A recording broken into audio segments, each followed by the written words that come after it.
मंत्र क्या होता है और मंत्र क्यों? मंत्र का मतलब है यह ध्वनियों की एक बहुत ही सुजान व्यवस्था है।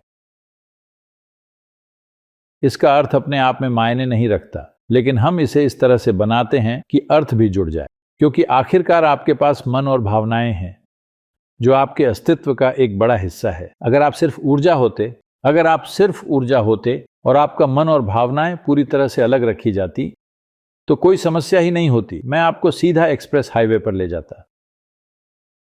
लेकिन आपके पास मन और भावनाएं हैं जो आपकी ऊर्जा के जितनी ही या दरअसल उससे भी ज्यादा प्रभावी हैं। इसलिए आपके लिए अर्थ भी जरूरी है।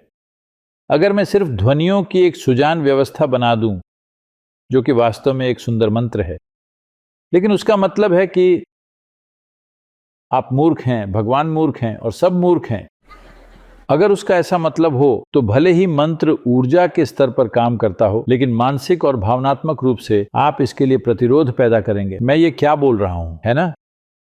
इसलिए आप भी चाहते हैं कि उसमें एक सुखद और सार्थक अर्थ जुड़ा हो। यह जरूरी है। वैसे आपके लिए नहीं, क्योंकि आपको वैसे भी मंत्र का अर्थ समझ में नहीं आता।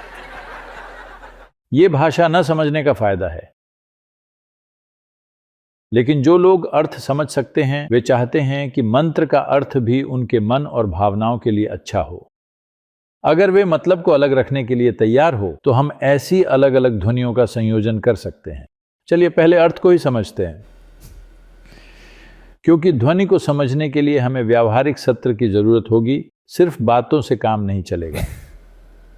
ब्रह्मानंद स्वरूप मीन्स, ब्रह्मानंद स्वरूप का मतलब है स्वरूप यानी किसी चीज की छवि या प्रतिबिंब। ब्रह्मानंद का मतलब है परम आनंद या परम सुख। तो इसका मतलब हुआ यह परम आनंद की छवि है। ईशा का मतलब है असीम, यानी ईशा का मतलब है वह जो शासन करता है। जगदीशा का मतलब है यह उसी बात को और जोर देकर कहता है। जग का मतलब है अस्तित्व। फिर एक बार ईशा का मतलब, जगदीशा का मतलब है जो पूरे अस्तित्व का स्वामी है, वह परम आनंद है। इसका यही मतलब है। इसी चीज को फिर एक बार अलग तरह से कहा जा रहा है। अखिलानंद स्वरूप मीन्स, अखिलानंद स्वरूप का मतलब है अखिल यानी सब कुछ। जो सर्व समावेशी है वो अखिल है। जो सब कुछ है, महेश उसका रूप है। महेश का एक और मतलब है मंगलकारी शासक, जो कि वही चीज है। शिव को भी महेश के रूप में जाना जाता है। तो आपको यह समझना चाहिए कि यह परंपरा है, हिस्ट्री नहीं है। ये इसकी या उसकी कहानी नहीं है। ओके। ये कहानियों की परंपरा नहीं है। यहां यह देखने की बात नहीं है कि आपने महेश कहा, क्या आप शिव की बात कर रहे हैं? ऐसा नहीं है। इस सृष्टि में जो भी शुभ है, हम वे सारे नाम शिव को दे देते हैं। शिव के लाखों नाम हैं और हम कहते हैं कि आखिरकार वह कुछ भी नहीं है, क्योंकि वह कुछ भी नहीं है। हम उन्हें कुछ भी पुकारते हैं जो भी हमें अच्छा लगता है। अगर वह कुछ होते तो हम उन्हें सिर्फ एक ही नाम दे पाते, लेकिन क्योंकि वह कुछ भी नहीं है, हम उन्हें जो भी पसंद हो वो नाम दे सकते हैं। जो कुछ भी हमें पसंद है उसे हम शिव कह देते हैं। शिव को क्या कहा जाता है? भैरव, जिसका मतलब है बहुत उग्र। शिव को सुंदर मूर्ति कहा जाता है, जिसका मतलब है सबसे सुंदर। शिव को भूतेश्वर कहा जाता है, जिसका मतलब है 5 तत्वों का स्वामी या सबसे भयानक। तो इस तरह शिव के कई नाम हैं। शिव को सबसे बुद्धिमान भी कहा जाता है और सबसे सरल और भोला भी। उन्हें भोलेनाथ कहा जाता है। जो भी हमें पसंद है हम उन्हें वही नाम दे सकते हैं, क्योंकि वह कुछ भी नहीं है। क्योंकि वह कुछ भी नहीं है, हम उन्हें कुछ भी कह सकते हैं। तो इस संदर्भ में मंत्र बस ऐसा ही है। अर्थ के हिसाब से ये बस यही कह रहा है कि परम आनंद या परम सुख वही है जो अस्तित्व का स्वामी है, यानी जो पूरे अस्तित्व पर शासन करता है, वह परम आनंद है। तो ये चीज, ये जो मंत्रोच्चारण हमने किया, इसे हमने प्राण प्रतिष्ठित किया है। आप इसका जाप करें और देखें कि ये क्या करता है। क्या किसी ने इसे स्वयं से कुछ समय के लिए किया है? ये क्या करता है? हाँ? इसका उद्देश्य आपको परम आनंद की ओर ले जाना है। आप इसे अपनी साधना बना सकते हैं। अगर आप 24 घंटे इसका जाप कर सकते हैं तो यही आपकी साधना है। यह आपको वहां तक ले जाएगा, कुछ और नहीं, बस इसका जाप करिए। यह आपको ठीक वहीं पहुंचा देगा, क्योंकि यह ध्वनि प्राण प्रतिष्ठित है, यह ऊर्जान्वित है, यह जीवित है, यह सिर्फ ध्वनि नहीं है।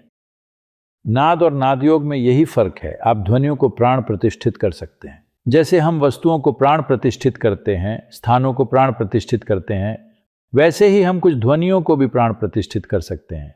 और जब आप उस ध्वनि का उच्चारण करते हैं तो ये एक बिल्कुल नए स्पंदन पैदा करती है। ब्रह्मानंद स्वरूपा ईशा जगदीशा अखिलानंद स्वरूपा ईशा महेशा ब्रह्मानंद स्वरूपा ईशा जगदीशा अखिलानंद स्वरूपा ईशा महेशा ब्रह्मानंद स्वरूपा ईशा जगदीशा अखिलानंद स्वरूपा ईशा महेशा ब्रह्मानंद स्वरूपा ईशा जगदीशा अखिलानंद स्वरूपा ईशा महेशा ब्रह्मानंद स्वरूपा ईशा जगदीशा अखिलानंद स्वरूपा ईशा महेशा ब्रह्मानंद स्वरूपा ईशा जगदीशा अखिलानंद स्वरूपा